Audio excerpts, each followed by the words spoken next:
Hello, welcome to Now Tell Us. This is a program where people come and tell us stories. They come and educate us, they come and inspire us. They even come and highlight a cause that is of passion to them. And every time we have some great guests, and so is today. We have a great guest with us that is going to talk to us about spreading positive change. Now, someone said that change is the only constant, and I believe that. And my prayer and my wish is that the change that happens around us be positive. And so, what an honor to have with us today, Rick Ornelas. Welcome to the Oh, show. thank you very much, Anthony. It's a pleasure to be on your show. I've been looking forward to it. Yeah, it's also a pleasure that we have you here with us, and we are looking forward for a positive change by the end of this episode. Great positive change in people, in society. I don't know what lies ahead of us. All I know is that there's something good ahead of us.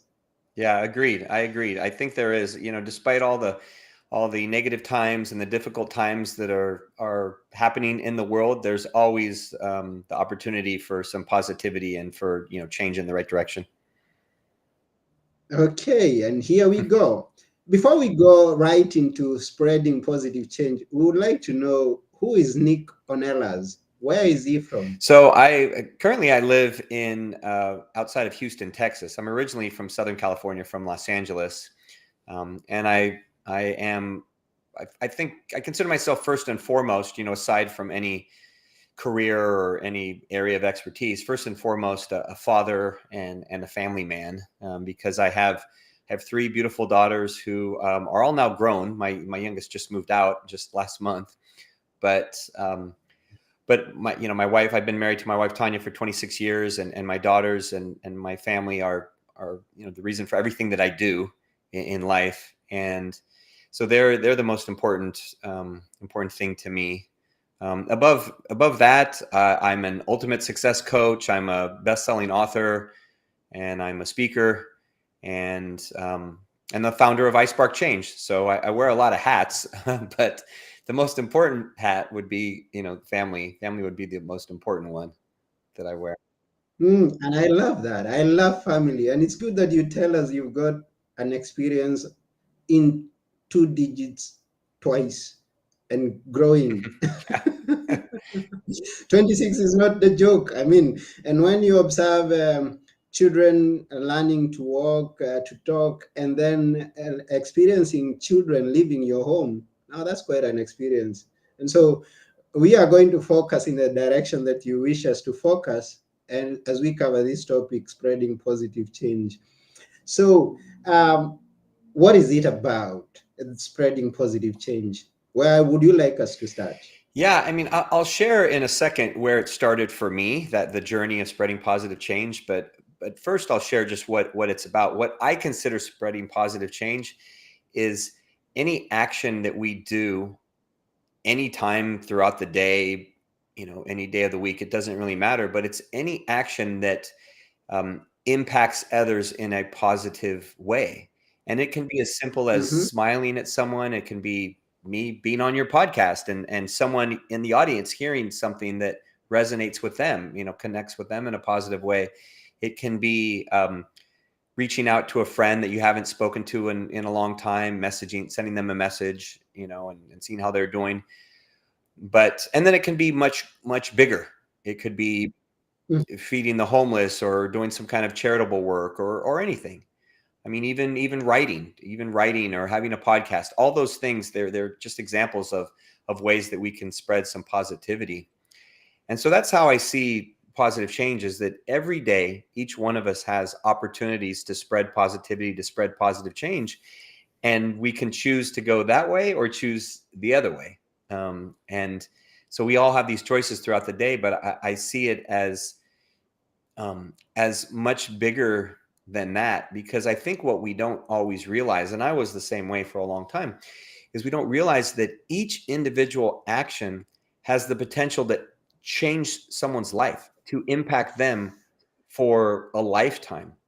And, you talk about, you mentioned, my family or kids, and just every word that you say to a young child has the impact to affect them for the rest of their life, and then future lives, people that they might impact. And it's that ripple effect that we see from one action to another, that it spreads far and wide. And that's why I think, having that awareness of what we do on a daily basis can really have an impact on spreading positive change, for sure. Mm.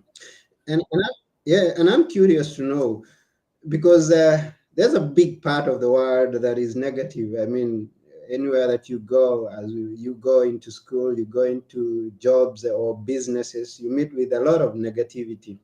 And you being someone who is positively focused and spreading that positivity, was there a time in your life that you that idea came to you, and or in other words, is there something that impacted you to follow this path of being positive and spreading positivity, something that was maybe a positive influence, or maybe, and sometimes it happens to be a negative occurrence, a negative event that leads you to think, okay, Yeah. I'm gonna follow this direction. Which was it Yeah, for you? absolutely. And I love the way you phrase the question, Anthony, because to answer your question, it was actually a little bit of both, and a little bit of negative, a Mm-hmm, little bit of positive, and I'll explain.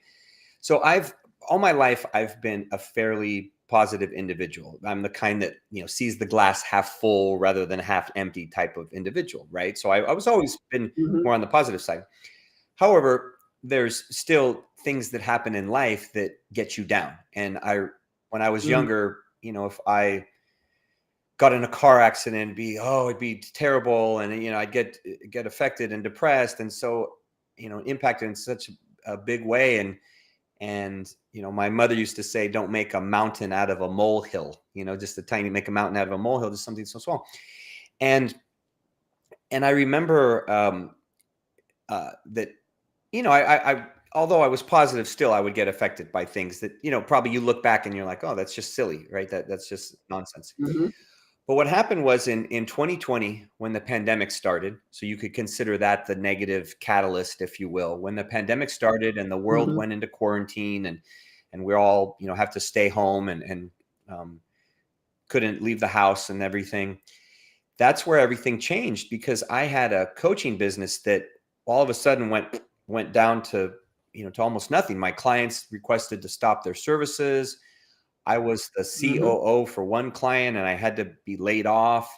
And so I found myself getting very anxious and worried about the future, because I realized I had no control and no income, worried about my family and what I would do and how to take care of them. And so I started to get anxious and fearful, and that lasted for a few weeks. And then I realized that who was I to be, to think those things, because I knew better, and I knew that I had a choice to choose to be positive in this situation, and to look for opportunities in the bright side, and look for new ways that I could, improve. So I started to mm-hmm, write, and I wrote a blog about using the time as an opportunity, and using the time to help others, and to be positive and to be grateful. And then I decided to write a book that had been in my head for 20 years. My book, 12 Hours of Heaven, Lessons for a Better World, which I had always said, oh, I don't have time to write a book. I don't have time. I'm not, I can't do it. It's going to be too hard. And I had always thought those things. But then in 2020, when all that happened, I said, okay, now I have time. Now I have the time to every day, right? You're stuck at home every day. So I mm-hmm. wrote my book, and in the time of writing my book, I went through a period of spiritual connection and deeper understanding of who I was, and what was important to me. And that's where the idea for spreading positive change was born. That's where the idea for I Spark Change, my organization, was born, because I came to understand that what I was explaining a few minutes ago, that all of us have a choice to spread positivity. All of Mm-hmm. us can impact others on a daily basis.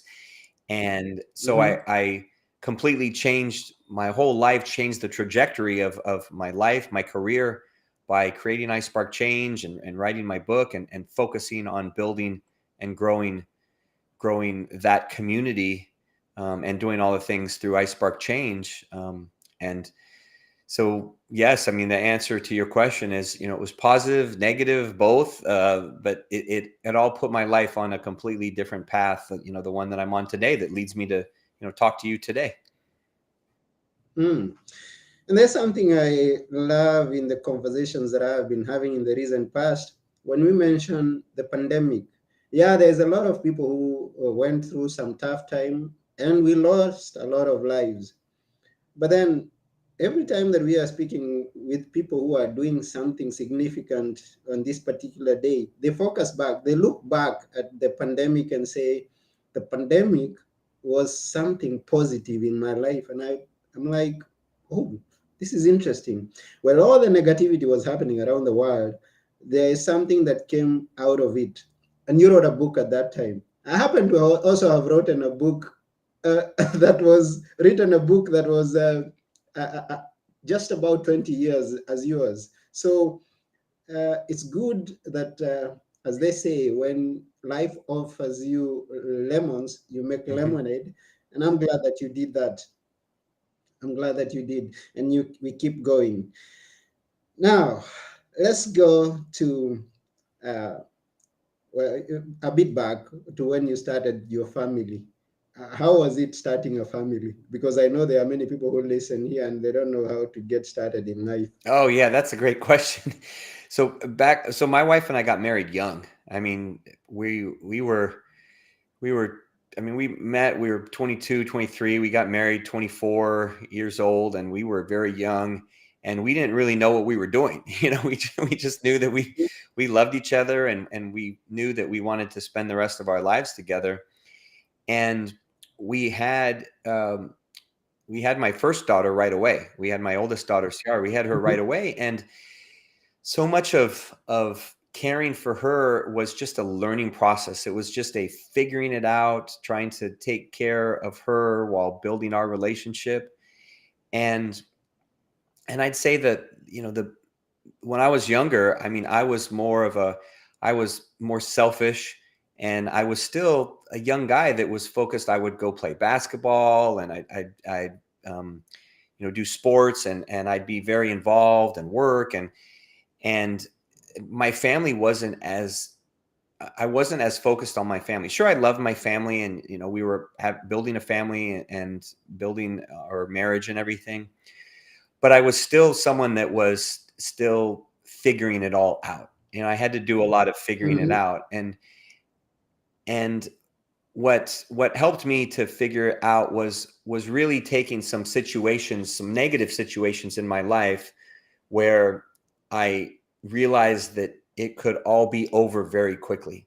We were in a major car mhm, accident with my wife and two daughters at the time, when they were very little, where we could have been killed instantly, and we weren't. And after things like that, they really caused me to reflect and to um, understand that my family was so precious and that they were the most important thing in my life. And I began to focus more on my energy and attention on them. And and and then I think that was a big part of where I really developed a love for helping others and serving others. I think a lot of that came from different tragedies that that for better or for worse, it forced me to focus on what's important. And and then in doing so, that's how I've learned a lot over the years, over my relationship with my wife, and with my raising my kids. And it's interesting because my wife and I were mentoring a young couple that's very young, younger than we were. They're 20 and 21, and we're mentoring them in their pre-marriage, through our church, in their classes for before they get married.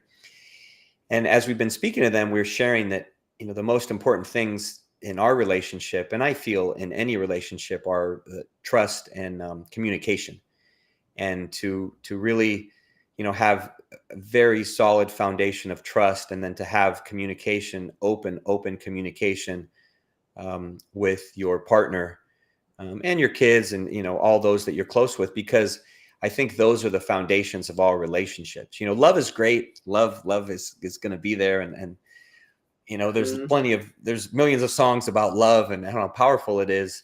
I think without the trust and communication, then then the relationship can't thrive. And so that's really been what has been the driving factors for us in all these years for family and our relationship. thank you very much for sharing that. Trust and communication. That's starts us in the direction of getting much more of what to know much more from you of what has sustained your family. But we'll go to that before we end this show. Now, I wanted to mention these two occurrences that you mentioned. There's a tragedy, a reflection, and a positive change, which is in the car accident. The tragedy that was worldwide, which is the pandemic, a reflection and a positive change. I think this is how we should focus our life happenings.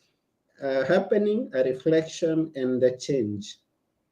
What would you say of that? Yeah, I think that's completely accurate, Anthony, because in any situation, like you said, you get the lemons, you make lemonade. In every situation, whether it's positive or negative, we have a choice on how that's going to impact us moving forward. Mm-hmm, Okay. So if someone, for example, when the pandemic first hit and I started going into that anxious time, initially I was choosing to let it affect me in a negative way. Initially, for a few mm-hmm, weeks, I was letting it bring me down and make me anxious and fearful and worried. And so it was having a negative impact on me. But then I made the conscious choice to, no, I'm going to choose to let this impact me in a positive way. I'm going to take those lemons, and rather than having them, burn my eyes or sour my, my mouth, I'm going to make lemonade, right? Make something sweet out of them. And it's the same thing for any situation, whether it was that accident or what have you, is that I think we always have the choice. And I think for a lot of people, and I've been there myself, for a lot of people, we don't realize that we have that power, that we have that choice to choose happiness, to choose positivity.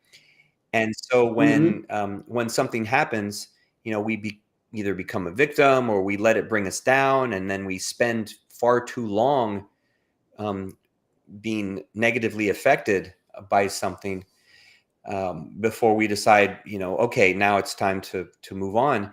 And I'd say the older I've gotten, or the wiser I've gotten, or the more I've developed myself, and the more I've read and the mm-hmm, more I've learned, is that I've been able to shorten that time.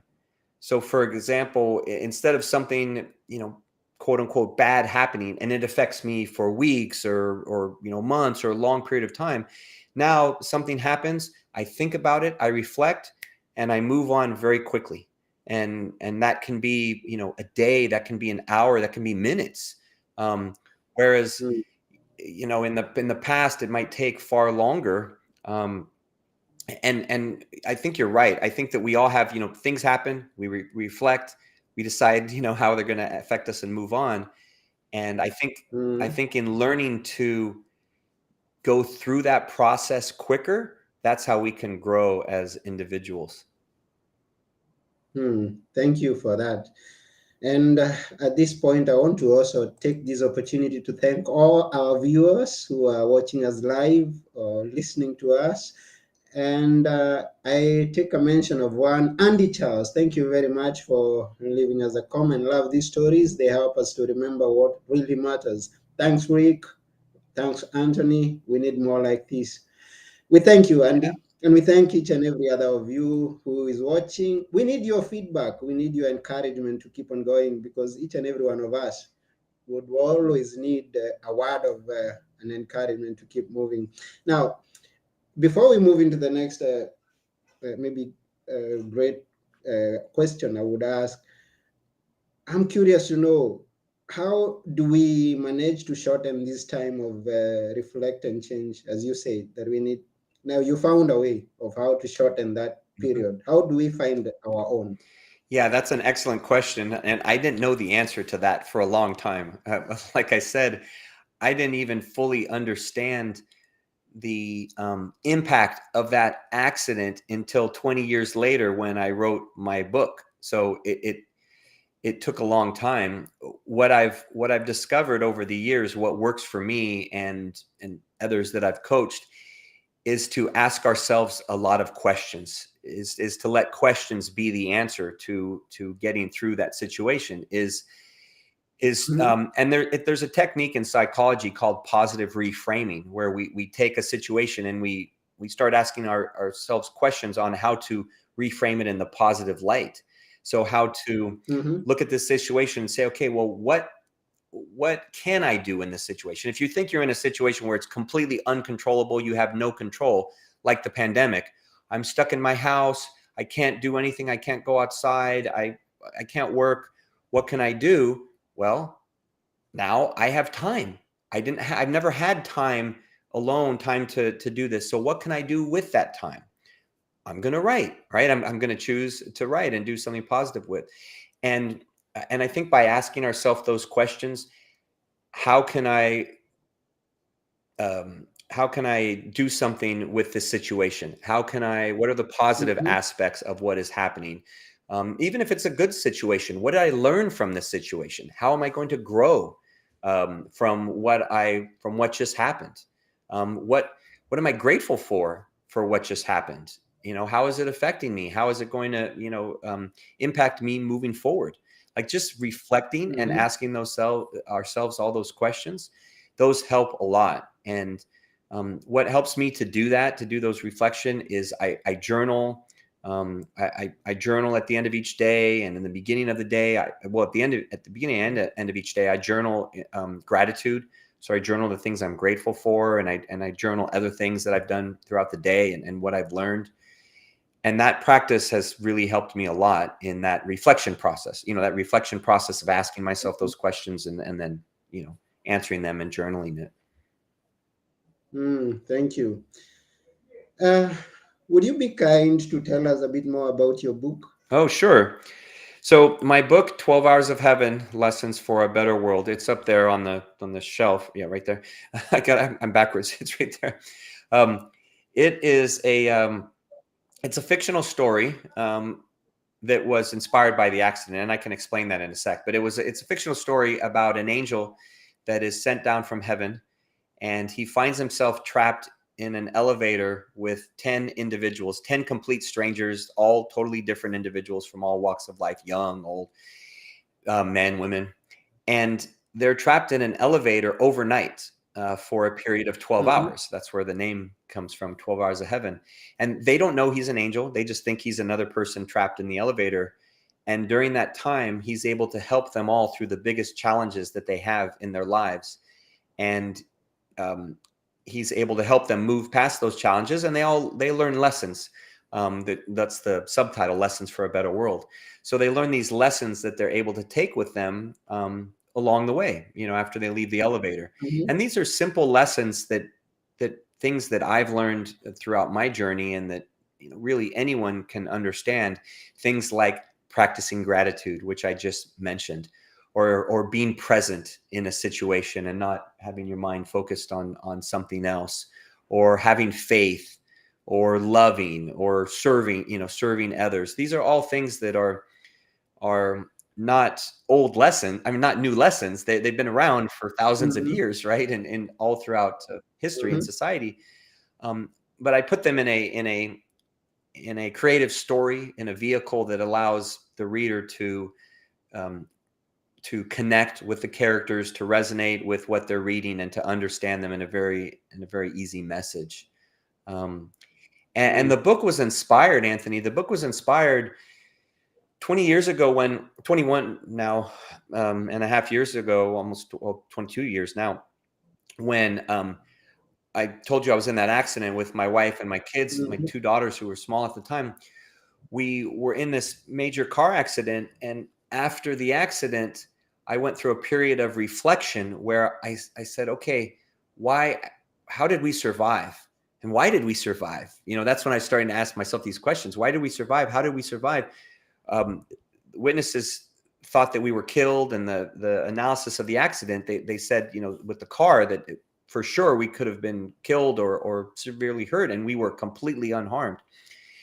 And people at the time were saying, oh, there was a miracle, or a guardian angel protected you, or there was something like that. And that's where the idea of this angel that came down and would help people was born.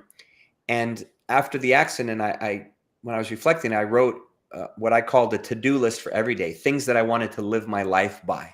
And it's given me guidance over the Mm-hmm. past 20 years. And some of the things that were on that list are the same lessons that are in the book.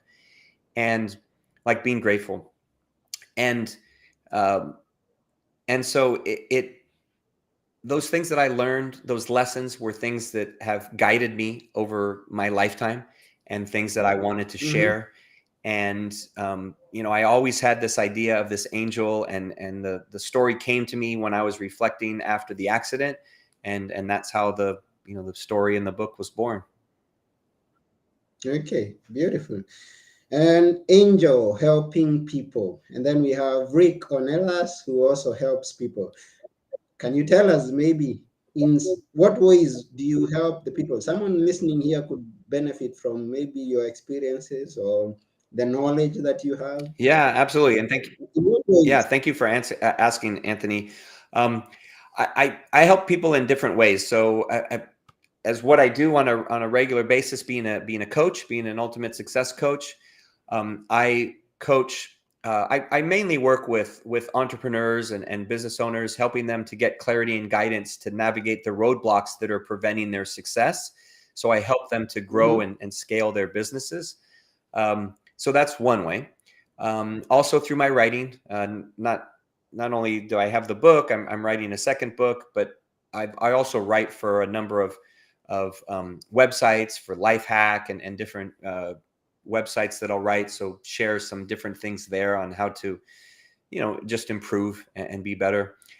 And then the last way would be through my organization, I Spark Change. Through I Spark Change, I'll do speaking. I'll do public speaking in different places for businesses and organizations and schools, and motivational and different types of talks to help them understand the power of positive change, understand the power of social impact. And with I Spark Change, we have very active social media. So we have a very active Instagram. We have a YouTube channel and Facebook group and so forth, and TikTok, even LinkedIn. And on there, we share inspiration on a daily basis, motivation. We share stories of other people that are doing positive work in the world to help amplify their message. And lastly, we have a podcast. We have the I Spark Change podcast, where we feature stories and individuals that are spreading positive change, that are making a difference in the world.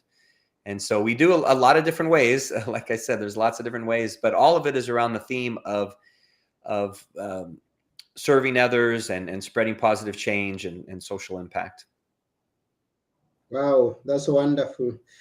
So, for all of you who are listening or those who are watching us, it's www.isparkchange.com. Go and follow up with Rick and get to know much more about his family, his business, and also get help in your business through the experiences that he's had. Also, get his book and read it and see what the angel was doing on earth. Yeah, so this is just about it for today. It's been such a wonderful time having you, Rick, here on our episode. And we really appreciate you taking your time. We also appreciate all those who've been watching. And just a reminder to anybody who may be new here, you can get past episodes and future episodes at www.nowtellers.com. And if you have a story and you'd like to tell us, if you have something that you'd like to tell us, you're also welcome. So we'll get to see you soon. But before we go, would like Rick to leave us with just a few words that we should always remember. Which are they, Rick? I would say, just very simply, Anthony, for everyone that, and thank you for having me on, by the way, but I would say that for everybody to realize that they can make a difference in the world, that every day they make an impact on others, whether they realize it or not. Every day they impact others, and that they can change the world every day. And so to choose to spread that positive change, to choose to have a positive impact on others, and that's how we make the world a better place.